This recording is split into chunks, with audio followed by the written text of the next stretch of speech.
நாளான நிலையில இந்த வீட்ல ஒவ்வொருத்தரை பத்தியும் நல்லா தெரிஞ்சு வச்சிருக்கீங்க. வணக்கம் மக்களே, இன்னைக்கான செகண்ட் ப்ரோமோ வந்திருக்கு. ஆக்சுவலாக உண்மையாக சொல்ல போனால் இந்த ப்ரோமோ தாண்டா சரியான ப்ரோமோ, தரமான ப்ரோமோ அப்படின்னு சொல்கிறதுக்கு ரொம்பவே ஒர்த்தான ப்ரோமோங்க.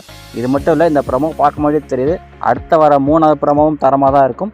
இன்றைக்கி வர எபிசோடும் ரொம்பவே தரமாக தான் இருக்க சொல்லும், அதுக்கு நான் கேரண்டி. ஏன்னா இந்த ப்ரோமோவில் ரொம்பவே என்கேஜிங்கான ஒரு டாஸ்க் கொடுத்துருக்காங்க. இந்த ஒவ்வொரு சீசனும் ஹிட்டான டாஸ்க்கு. இந்த டாஸ்க் கொடுத்தாலே ரணகலமாக இருக்கும், எல்லாத்துக்கும் பயங்கரமான முட்டிட்டு மோதிப்பாங்க. அந்த மாதிரி ஒரு டாஸ்க் அந்த டாஸ்க்கில் கொடுத்துருக்காங்க.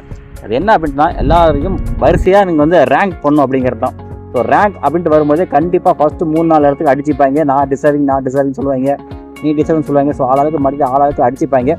என்ன ஒரு ட்விஸ்ட் அப்படின்னு பார்த்தீங்கன்னா, எப்பவுமே ஒவ்வொரு சீசன்லேருந்து பார்த்தீங்கன்னா செல்ஃபாக அவங்க எல்லாமே வரிசையாக நின்று அவங்க ரேங்க் பண்ணிக்கிற மாதிரி கொடுத்துருப்பாங்க. பட் இங்கே ஒரு ட்விஸ்ட் கொடுத்துருக்காங்க. என்ன அப்படின்னு பார்த்தீங்கன்னா, யாரெல்லாம் இந்த வீட்டில் ரொம்ப ஒன்றும் பெருசாக பிரச்சனை இல்லாமல் ஸ்மூத்தாக போயிட்டுருக்காங்க, அவங்க செலக்ட் பண்ணி தூக்கி போட்டால் தான்டா நல்லா அடிச்சுப்பாங்க. அவங்களுக்கு நிறையா கான்ஃப்ளிக்ட் உருவாகும், ஒவ்வொருத்தரும் முட்டி ஈஸியாக இருக்குது அப்படின்னு சொல்லிட்டு அந்த மாதிரியான 3 பேர் தான் விக்ரம், கனியக்கா அண்ட் ஒன்றுமே பண்ணாமல் சும்மா இருக்கிற பார்கவ். ஸோ இந்த 3 பேர் தூக்கி போட்டாங்க, உள்ளே போட்டிருக்காங்க, ஜட்ஜாக போட்டிருக்காங்க. ஸோ ஜட்ஜ் அப்படிங்கும்போது இவங்க செலக்ட் பண்ணி எப்படி செலக்ட் பண்ணாலும் குத்தஞ்சொல்ல தான் போகிறாங்க, அது குறை சொல்ல தான் போகிறாங்க.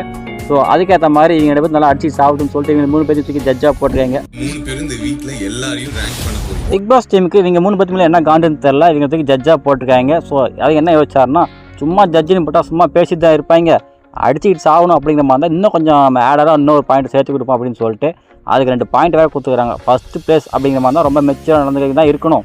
அதே மாதிரி 14th லாஸ்ட் பிளேஸ் அப்படின்னா ரொம்ப சிறுபடுத்தனமாக தான் இருக்கணும். ஸோ இதெல்லாம் பார்த்துக்கோங்க, இப்படிலாம் வந்து நீங்கள் செலக்ட் பண்ணி போடுங்க அப்படின்னு சொல்லிட்டு இன்னொரு ரூல்ஸுமே கூட கொடுத்துருக்காங்க. ஸோ கண்டிப்பாக இதுக்கு யாரும் ஒத்துக்க போகிறது கிடையாது. யார் ஒத்துக்கிட்டாலும் ஒத்துக்கலாலும் முக்கியமாக ஒத்துக்க மாட்டாங்க. அது யாரும் உங்களுக்கு நல்லாவே தெரியும். தெரிஞ்ச கமெண்ட் செக்ஷனில் சொல்லுங்கள். ஒண்ணுங்கிறது ரொம்ப மெச்சூர்டா நடந்துக்கிற விதத்தை பேஸ் பண்ணியும், 14ங்கிற இடத்துல ரொம்ப சிறுபிள்ளைத்தனமா இந்த வீட்டுல நடந்துக்கிற விதத்தை பேஸ் பண்ணியும். சரி ரைட்டு, கேமை பற்றி சொல்லியாச்சு, ரூல்ஸை பற்றி சொல்லியாச்சு, ஜட்ஜி யாருங்கிறது சொல்லியாச்சு. அடுத்து பிரச்சனை எப்படா வரும், பிரச்சனை யாரா பண்ண போகிறோம், அதை முதல்ல காமிங்கடா அப்படின்னு பார்த்தோம்னா, இதுக்குன்னே செஞ்சு வச்சோமே ஒரு ஆள் உள்ளக்கிறாங்க. நம்ம நிறைய கேட்டிருப்பேன் யார் அப்படின்னு சொல்லிட்டு கெஸ் பண்ணி நீங்கள் இருந்தால் உங்களுக்கு தெரிஞ்சிருக்கும். ஸோ அதுக்குன்னே உள்ளே இருக்கிற ஒரு ஆள் தான் பார்த்தீங்கன்னா நம்ம பார்வதி. ஸோ பார்வதி இந்த இடத்த என்னால் ஒத்துக்கவே முடியாது அப்படிங்கிறாங்க. எங்கே தான் பொசிஷன் பார்த்தீங்கன்னா 13வது பொசிஷன் நிற்க வச்சுருக்காங்க. ஏன்னா லாஸ்ட்டுக்கு 1 பிஃபோர் 13வது பொசிஷன் நிற்க வச்சுருக்காங்க. ஸோ ஏன்னா இந்த இடத்துல டிசைடிங் கிடையாதுன்னு சொல்லிட்டு மேடம் பிரச்சனையை ஆரம்பிச்சிட்டாங்க. ஸோ இது எங்கெங்கே சுற்றி எங்கெங்கே போய் நிற்கும் நல்லாவே நமக்கு தெரியும். கனி வந்து பார்வதிக்கு ஒரு ஒர்க்கு சொன்னாலே, ஒரு வேலை சொன்னாலே கேட்க மாட்டாங்க. என்னால் செய்யவே முடியாது, நான் ஒத்துக்க மாட்டேன், இதனோட பர்சனல் ஒர்க் நான் செய்ய மாட்டேன்னு சொல்லிட்டு அதுக்கே முறுக்கி நிற்பாங்க. இப்போ அந்த ரேங்க் கொடுத்து அதுவும் கடைசி பொசிஷனும் கொஞ்சம் முன்னாடி ரேங்கில் நிற்க வச்சா இங்கே ஒத்துப்பாங்களா? கண்டிப்பாக ஒத்துக்க மாட்டாங்க. நான் ஒத்துக்கவே முடியாது அப்படின்னு சொல்லிட்டு பிரச்சனையை ஆரம்பிச்சிட்டாங்க. என்னால் இந்த 13th பொசிஷனை ஏற்றுக்கொள்ள முடியாது, பார்வதி என்னால் ஏற்றுக்க முடியாது அப்படின்னு சொன்னாங்க இல்லையா? ஸோ அதே மாதிரி இங்கே ரம்யா ஜோ என்ன சொல்கிறாங்க பார்த்தா, முதல்ல நீங்கள் யார், நீங்கள் எங்கள் 3 பேர் இந்த மாதிரி ரேங்க் பண்ணுறதுக்கு செலக்ட் பண்ணுறதுக்கும் உங்களுக்கு என்ன தகுதிக்குன்னு சொல்லிட்டு ரம்யா ஜோ ஆரம்பிச்சிட்டாங்க. இதெல்லாம் இங்கே எப்படி தான் பேசுகிறாங்கன்னே தெரில, சைலண்ட்டாகவே இருக்கிறாங்க. இந்த மாதிரி ஒரு மட்டும் பேச ஆரம்பிச்சிடறாங்க. ஸோ அதுக்கடுத்து வந்து நம்ம திவாகர் என்ன சொல்லுவார்னு நமக்கு எல்லாமே தெரியும். இவங்க ஒரு ஃபேவரட்டிசம் பார்க்குறாங்கப்பா, இவங்க தேவையான தேவையில்லாத பார்த்து ரேங்க் நிற்க வச்சுருக்காங்க, இதெல்லாம் ஒத்துக்க முடியாதுப்பா அப்படிங்கிற மாதிரி. ஏன்னா இவருக்கு தேவையான எல்லாமே பின்னாடி நிற்கிறாங்க.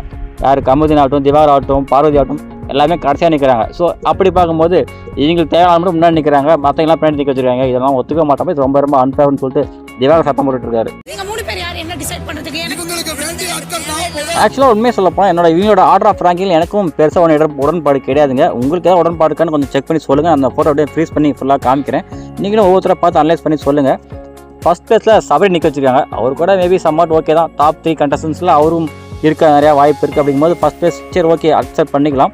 அதை தவிர 2nd, 3rd, 4th, 5th, 6th இதெல்லாம் நீங்களே நல்லா நோட் பண்ணி பாருங்கள். இவங்க என்ன பண்ணிட்டாங்க, இந்த கேமுக்காக என்ன பண்ணிட்டாங்க, என்ன கண்டென்ட் கொடுத்துட்டாங்க, என்ன ஒரு எஃபோர்ட் போட்டாங்க. அப்படி இந்த தனக்காக சில எஃபோர்ட் போட்டாங்க பார்த்தா ஒன்றுமே கிடையாது. இவங்க எதுவுமே 0 தான். ரஜனும் சாண்ட்ரா மட்டும் தான் வரும்போது ஏதோ பேசியிருந்தாங்க, அவங்க எதாவது பண்ணலாம் பார்த்தா அவங்களும் ஒன்றும் பண்ணிக்கிது. அப்படிங்கும்போது டாப் 5 வந்து பார்த்தீங்கன்னா எந்த ஒரு எஃபோர்ட்டுமே இல்லாமல் சும்மாவே இருக்க வேண்டிய ஆளுங்க, ஆனால் அவங்க டாப் 5 இருக்கிறாங்க. நீங்கள் அப்படியே ஆப்போசிட்டாக பாட்டம் 5 பாருங்களேன். பாட்டம் திவாகர் இருக்கிறாரு, பார்வதி இருக்கிறாங்க, எஃப்ஜே இருக்கிறாரு, வினோத் இருக்கிறாரு, கமருதீன் அண்ட் திவ்யா. இவங்க டாப் 5 இவங்க தான் கண்டென்ட் கொடுக்குற முக்கியமான ஆளுங்களை எல்லாத்தையும் ஏதோ ஒன்று பண்ணிட்டு இருக்காங்க. அப்படி பார்த்தா இந்த பாட்டம் 5 தான் எல்லா கண்டென்ட்டும் கொடுத்துட்டுருக்காங்க. அப்படிங்கும்போது பட் அவங்க கொண்டு போய் லாஸ்ட்டில் நிற்க வச்சுருக்காங்க. அப்படிங்கும்போது கண்டிப்பாக இது ஒரு அன்ஃபேர் தான். இங்கே எல்லா கண்டென்ட்டும் சொல்கிற மாதிரி தனக்கு ஃபேவரான ஆள் முன்னாடி நிற்க வச்சுட்டு தனக்கு ஃபேவர் இல்லாத ஆள் எப்படி நிற்க வச்ச மாதிரி தான் எனக்கும் தோணுது. ஸோ உங்களுக்கு என்ன தோணுது சொல்லி கமெண்ட் செக்ஷனில் சொல்லுங்கள். அண்ட் நம்ம சொன்னதான் வியனாவும் சொல்லியிருந்தாங்க. எனக்கு வந்து ஃபஸ்ட்டு 3 பேசுகிற ஆளுங்க யாருமே உடன்பாடு கிடையாது, 3 பேரும் அந்த இடத்துக்கு டிசர்விங்கே கிடையாது அப்படிங்கிற மாதிரி வியனா சொல்லியிருந்தாங்க. அண்ட் ஆல்சோ அவங்க சொன்னது மட்டும் இல்லாமல் பார்த்தீங்கன்னா திவ்யா என்ன சொல்லியிருந்தாங்கன்னா, ஃபர்ஸ்ட் ஆஃப் ஆல் இவங்க ஜட்ஜே முதல்ல ஜட்ஜுக்கு டிசர்விங் கிடையாது. இவங்க வந்து ஜட்ஜி எப்படி பண்ணணும், எதை பேஸ் பண்ணி பண்ணணும் அப்படிங்கிறது இவங்க 3 பற்றியும் தெரியவே கிடையாது. ஸோ அப்படிங்கும்போது இவங்க ஜட்ஜ் ஆகிறதுக்கே முதல்ல டிசர்விங் கிடையாது. முதல்ல இவங்க சொல்ல நான் ஏற்றுக்க மாட்டேன் அப்படிங்கும்போது நான் டோட்டலாக அக்செப்ட் பண்ணிக்க மாட்டேன். இதை வந்து டோட்டல் அன்ஃபேர் அப்படிங்கிற மாதிரி திவ்யாவும் பேசிட்டாங்க. ஸோ ஓவராலாக பார்த்தீங்கன்னா இது ஒரு நல்ல கண்டென்ட் கொடுக்க வேண்டிய டாபிக் தான். ஸோ நல்லா ஆரம்பிச்சிருக்கு. ஸோ அடுத்த அப்புறமா எப்படி இருக்குன்னு சொல்லி நம்ம கண்டிப்பாக வெயிட் பண்ணி பார்க்கலாம். அதுக்கு நம்ம சேனல் சப்ஸ்கிரைப் பண்ணி வச்சுக்கோங்க.